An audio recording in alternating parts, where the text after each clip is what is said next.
जनाब काजी आबुल खैर, जनाब काजी आबुल खैर।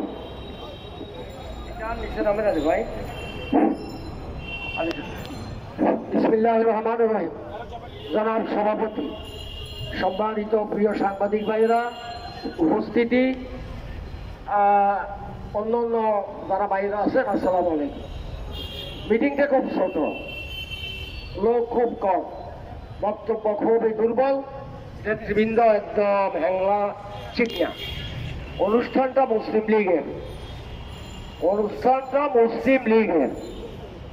মোদি ভারতের কসাই আর অমিত শাহ, এই দুই কসাই তো এখন ভারত চালাচ্ছে। হাসিনা তাবেদা, হাসিনা গুরু ঠাকুর, আমি জানি না। অমিত শাহ এবং মোদির পূর্বপুরুষ রাজনীতি যারা করেছে, তাদের থেকে অনেক বড় মাপের ভারতবর্ষে যখন বড় বড় বাঘাবাগেরা ছিল, তাদের জাতির পিতা গান্ধী, জওহরলাল নেহরু, ফেডেল ভাই, এরকম অনেক নেতৃবৃন্দ ছিল ভারতের, অখণ্ড বিশাল ভারতের সব নেতাদের সঙ্গে মুসলিম লীগ খেলছিল। কাজেই আমাদের খেলার কিছুটা অভিজ্ঞতা তো আমরা অর্জন করেছি আমাদের পূর্বপুরুষদের কাছ থেকে। আমরা খেলেছিলাম তাদের সঙ্গে।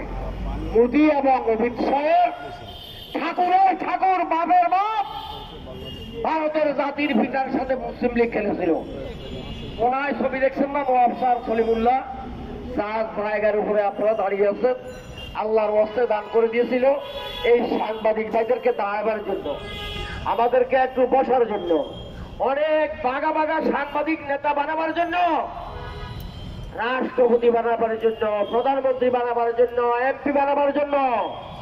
সেই নওয়াব স্যার সলিমুল্লাহ 600 একর জায়গা দিয়েছিল মতিঝিল থেকে ইউনিভার্সিটির শেষ মাথা পর্যন্ত।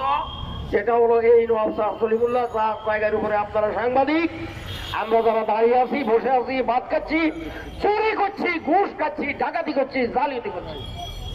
41 বছর এই খেলা হয়েছিল। এই ওবায়দুল কাদের না কাউয়া কাদের একজন, আপনারা শুনছেন, আমি শুনি নাই, মানুষে বলে কাউয়া কাদের, আমি দেখিনি কোনোদিন।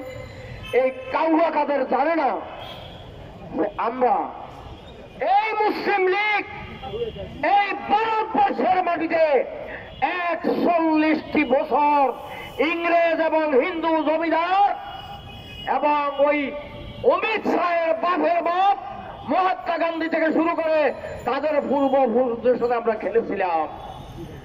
কাউয়া কাদের বলে না খেলা হবে, ওই বেটা কাউয়া কাদিরার বাচ্চা। আমরা তো 41 বছর মুসলিম লীগ খেলেছিল। এই মুসলিম লীগ আমাদেরকে খেলা শিখে লাভ নাই। আমরা খেলছি, আমরা খেলবো। খেলা কেমন হয়েছে বাংলার জনতা দেখিয়ে দিয়েছে। শহীদ আবরার শুধু মুসলিম লীগের একটি ভোট দেওয়ার কারণে এই বাংলার মাটিতে প্রথম শহীদ ছিল শহীদ আবরার। বুয়েটের ছাত্র, মেধাবী ছাত্র, কিভাবে আবরারকে হত্যা করা হয়েছিল সারা পৃথিবী, সারা দেশের মানুষ জানে। প্রিয় ভাইয়েরা, আমাদেরকে ধর্ম হতে দেবে না, ভারতবর্ষ ভাঙতে দেবে না, এক ভারতবর্ষ থাকতে হবে। বঙ্গমাতার অঙ্গহানি করা যাবে না। রবীন্দ্রনাথ ঠাকুর বলেছিল অঙ্গহানি হয়েছে 41 বছরে আমরা স্বাধীনতা অর্জন করেছিলাম 1947 সালে। আপনারা যারা পিনাকি ভট্টাচার্যের পোস্টগুলো দেখেন, অন্তত সাংবাদিকেরা তো অবশ্যই দেখেন। কনক সরোয়া 30 বার বলেছে তার বক্তব্যে যে এইটা দ্বিতীয় স্বাধীনতা, 5ই আগস্ট বাংলাদেশের দ্বিতীয় স্বাধীনতা। তিনি বলেছেন ডক্টর সলিমুল্লাহ বাংলাদেশের অগ্নিজনের একজন অধ্যাপক, বুদ্ধিজীবী, প্রতিযশা শিক্ষক। ডক্টর সলিমুল্লাহ বলছে স্বাধীনতা তো 1947 সাল। এই 1947 সাল এই ছোট কতগুলো লোককে দেখছেন, আমাদের বংশধররা, আপনাদের বাবারা, আমাদের বাবারা, আপনাদের দাদারা, আমাদের দাদারা 41 বছর এবং 190 বছর এই ব্রিটিশ এবং এই সাম্রাজ্যবাদী জমিদার হিন্দুদের বিরুদ্ধে লড়াই করে এই ভারতবর্ষ স্বাধীন করেছিল। মুসলিম লীগকে হত্যা করার চেষ্টা করা হয়েছে। 100 বার ওবায়দুল কাদের বলেছে যে মুসলিম লীগ বিএনপি মুসলিম লীগের মতো হয়ে যাবে বা অমুক মুসলিম লীগের মতো হয়ে যাবে। আজকে কার মতো কে হয়েছে? জাতীয় প্রেস ক্লাবের সামনে নবাব সলিমুল্লাহর জায়গায় পা রেখে 50 জন সাংবাদিককে সামনে রেখে মাইকের আওয়াজ যতটুকু যাচ্ছে কয়েক হাজার জনতাকে লক্ষ্য করে আমি বলতে চাই, মুসলিম লীগ যার জায়গায় ঠিক ছিল, ঠিক আছে, ঠিক থাকবে, ওবায়দুল কাদেররা নয়। ওবায়দুল কাদেররা ইতিহাসে রাস্তা ধরে চলে গেছে। বাকি জীবন ওবায়দুল কাদের ফাঁসির গলায় ফাঁসির রশি ছাড়া এ বাংলার মাটিতে আর ফিরে আসার কোনো জায়গা নেই। 1000 লোককে হত্যা করা হয়েছে। শহীদ আবরার থেকে হত্যাযজ্ঞ শুরু হয়েছে। যেই হত্যাযজ্ঞের পরিসমাপ্তি 6 তারিখে হাসিনা পালিয়ে যাওয়ার পরে ক্যামরা এলাকায় আমার বাড়ি, আমার ঘরের সামনে 3তলা থেকে যাওয়া দেখেছি, রাস্তায় যাওয়া দেখেছি। হাসিনা পালিয়ে যাওয়ার পরেও শত শত লোককে গুলি করা হয়েছে। কয়েকজন লোক সেদিন বিকেলেও মারা গেছে। চক্রান্ত সম্পর্কে একটি কথা বলি, সেটা হল 5ই জানুয়ারির পর আপনারা সবগুলো সচেতন মানুষ, প্রত্যেকটি মানুষের জ্ঞান বুদ্ধি আছে, রাষ্ট্র সম্পর্কে চিন্তা করেন, দেশ সম্পর্কে চিন্তা করেন, অর্থনীতি আপনারা বুঝেন। খুব দুঃখের সঙ্গে বলতে হলে ডাক্তার ইউনূস তত্ত্বাবধায়ক সরকারের প্রধান হওয়ার পরে কম বেশি 5 বারের মতো প্রতিবিপ্লব করার চেষ্টা করা হচ্ছে। সেই জিয়াউল হাসান কারাগারে এখন রিমাইন্ড আছে, মেজর জেনারেল জিয়াউর রহমান, সে উৎখাত করার চেষ্টা করেছিল ডক্টর ইউনূসকে।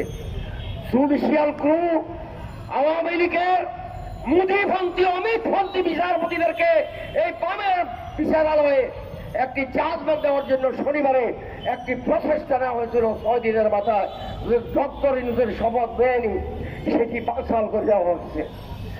আপনারা দেখেছেন ছাত্রলীগ যুবলীগের গুন্ডারা যখন জনগণের ভয়ে রাস্তা আনতে সাহস পায় না, আনসারের চকিদারের পোশাক পরে এই প্রেস ক্লাব ঘেরাও করে রাখে। এই 16 বছরের পর দাবি কথাই ছিল, মানুষের দাবি থাকবে, অধিকার থাকবে, পাওনা থাকবে, তার জন্য একটা নিয়ম। দুঃখের সঙ্গে বলতে হয় 6টি প্রতিবিপ্লবকে প্রতিহত করার পরে তারা বাংলাদেশকে তলিয়ে দেওয়ার জন্য ভারতের সমস্ত পূর্বাঞ্চলের বাঁধ খুলে দিয়েছে। সে সুবর্ণী নদীর বাঁধের বিরুদ্ধে গত 2 যুগ থেকে আমরা লড়াই করছিলাম।